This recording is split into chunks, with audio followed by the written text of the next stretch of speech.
జై మా బగలాముఖి అందరికీ నమస్కారము. ఈ వీడియోలో శత్రు దండకం అనేది చెప్తాను. ఇది త్రిపుర భైరవ స్వామి వారి అతి ప్రాచీనమైన అఘోర పద్ధతి. దీన్ని చేసినట్లయితే మీ యొక్క శత్రువు మిమ్మల్ని ఎంత బాధ పెడుతున్నాడో దానికంటే ఎక్కువగా మీ శత్రువు బాధపడతాడు. అలాగే మీ శత్రువు కూడా అనారోగ్యంతో పాలవుతాడు. వాళ్ళ ఇంట్లో వాళ్ళు కూడా అనారోగ్యంతో పాలవుతారు. ముందుగా మంత్రం చెప్తాను, దాని తర్వాత ప్రయోగం అనేది చెప్తాను.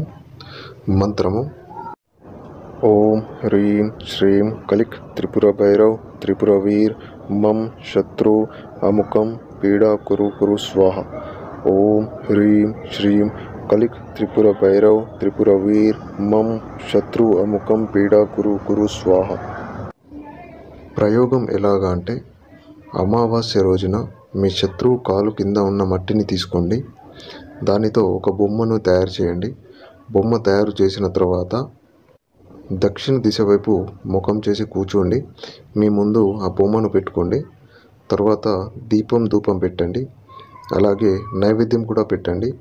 నైవేద్యంలో 2 లవంగాలు, 5 బత్తీసలు, 4 బూందీ లడ్డూలను పెట్టండి. తర్వాత ఈ మంత్రాన్ని నల్ల హకీక్ మాలతో 11 మాలలు జపం చేయండి. జపం చేసేటప్పుడు అముఖము అనే పదాలు తీసివేసి వ్యక్తి పేరును జోడించి మంత్రము చదవండి. భైరవ స్వామి వారిని ధ్యానం చేస్తూ జపం చేయండి. జపం అయిన తర్వాత ఆ యొక్క బొమ్మను శ్మశానంలో తీసుకెళ్ళండి. శ్మశానంలో దక్షిణం వైపు ముఖం చూసి ఆ బొమ్మను పాతి పెట్టండి. అలాగే ఆ నైవేద్యాన్ని శ్మశానం వెళ్ళే దారి వైపు పెట్టేయండి. అవసరం ఉన్న వాళ్ళు దీనిని ఉపయోగించుకోండి. చాలా జాగ్రత్తగా చేయండి. జై మా బగలాముఖి.